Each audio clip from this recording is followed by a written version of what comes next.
Hello' guys, সকলোকে মোৰ channel all about ৰুনালৈ স্বাগতম জনালোঁ। সকলো ভালে আছে নিশ্চয়, মোৰো ভালেই।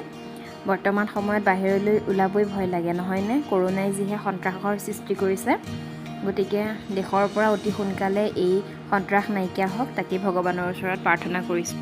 এই কৰোনা কালৰ সময়ত আমি আমাৰ শৰীৰটোৰ প্ৰতি যত্ন লোৱা উচিত নহয় জানো? গতিকে শৰীৰটো ভালে ৰাখিবলৈ আমি কিছুমান ভাল বস্তু খাব লাগিব নহয়। মানে বজাৰৰ বস্তুৰ কথা কোৱা নাই, ঘৰতে থকা কিছুমান বস্তু খায়ো আপুনি আপোনাৰ শৰীৰটো বেক্টেৰিয়াৰ পৰা ৰক্ষা কৰিব পাৰে। আজি মই তাৰে বিষয়ত দুটা ৰেচিপি লৈ আহিছোঁ। তেতিয়াহ'লে ব'লকচোন চাওঁ মই কি দেখুৱাব বিচাৰিছোঁ আজি। আচলতে মই ঘৰত খাবৰ কাৰণে এইবোৰ যোগাৰ কৰিছিলোঁ, কিন্তু পাছত ভাবিলোঁ নাই, যিহেতু এইবোৰ উপকাৰী বস্তু, গতিকে আপোনালোককো কথাটো কৈ দিওঁ সময়মতে, কিয়নো আমি সকলো কথা জানিলেও সময়মতে পাহৰি থাকোঁ। মই লৈছিলোঁ এয়া শুকলতি, সকলোৱে চিনি পায়, মানিমুনি আৰু ভেদাইলতা। নৰসিংহৰ পাত মই ৰাতি বনোৱাৰ কাৰণে বাহিৰলৈ নগ'লোঁ, নৰসিংহৰ পাত নল'লোঁ। আপোনালোকে যদি খায় নৰসিংহৰ পাত গোটাই ল'ব।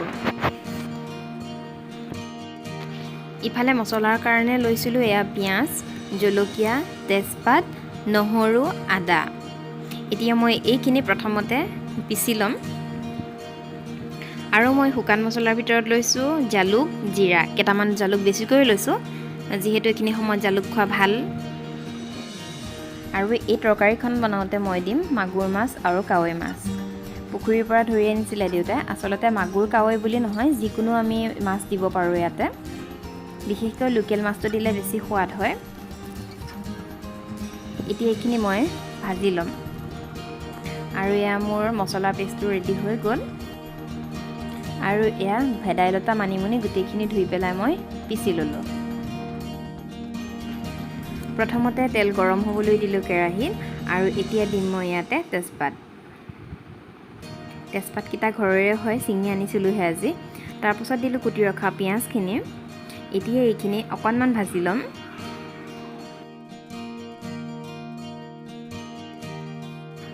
পিঁয়াজখিনি ভাজা মোৰ হৈ গ'ল, আৰু এতিয়া ইয়াতে দিম মই আদা, নহৰু, জিৰা, জালুকৰ পেষ্টটো। আৰু এতিয়া এইখিনি অকণমান সময়ৰ কাৰণে ভাজি ল'ম।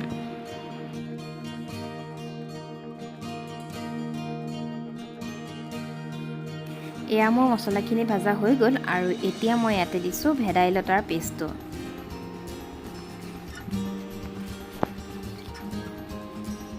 অকণমান লৰাই লৈছোঁ, আৰু এতিয়া মই ইয়াতে দিম হালধি, আৰু দিম অকণমান নিমখ, সোৱাদ অনুসৰি নিমখ দিছোঁ। এতিয়া এইখিনি ভাজি থাকিম।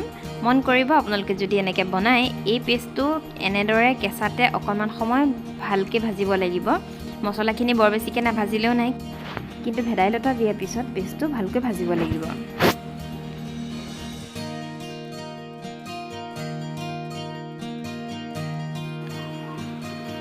এয়া ভাজা হৈ গ'ল, আৰু এতিয়া দিম মই অকণমান আলু, টুকুৰা টুকুৰকৈ এটা আলু কাটি লৈছিলোঁ। যিহেতু গ্ৰেভি টাইপ কৰিব লাগিব, অকল ভেদাইলতা পেষ্টটোৱে নহ'ব, অকণমান আলু দিব লাগিব, তেতিয়াহে তৰকাৰীকণ ডাঠ হ'ব। এতিয়া মই আলুখিনি ইয়াত এনেদৰে ভাজি ভাজি অকণমান সিজিবলৈ দিম। সম্পূৰ্ণ আলু সিজিব নিদিওঁ, আধা সিজা কৰিলেই হ'ব। এয়া মোৰ ভাজি হৈ গ'ল, আৰু ইয়াতে দিম এতিয়া মই গৰম পানী। ঠাণ্ডা পানী ব্যৱহাৰ নকৰিব, গৰম পানী দিব। এইখিনি অকণমান উতলিবলৈ দিম।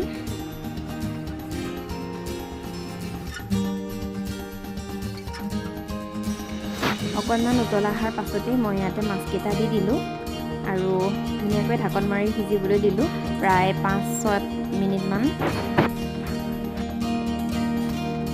মাছখিনি ভালকৈ সিজাৰ পাছত আলু অকণমান ভাঙি দিলোঁ, আলুখিনিও সিজি গ'ল। আৰু এতিয়া ইয়াতে দিম অকণমান গৰম মছলা।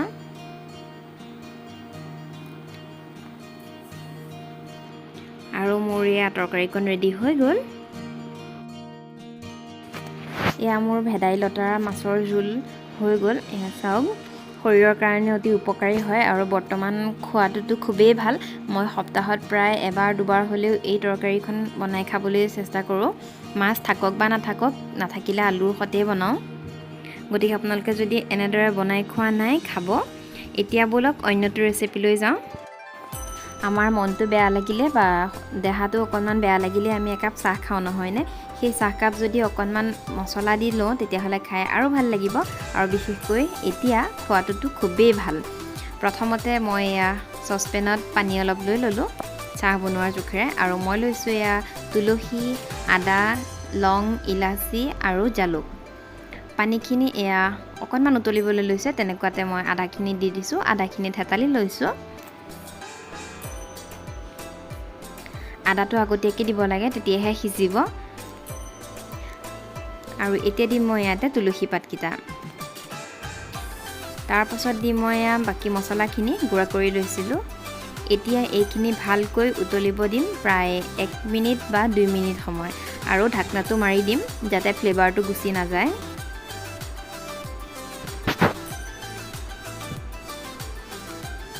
এয়া ধুনীয়া গোন্ধ ওলাইছে। ইয়াতে দিম মই চাহপাত, যিহেতু লাল চাহ বনাম গতিকে চাহপাতটো কমাই দিম।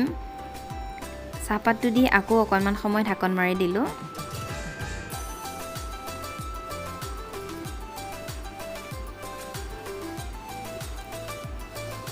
গোটেই মছলাখিনি ধুনীয়াকৈ সিজি গ'ল।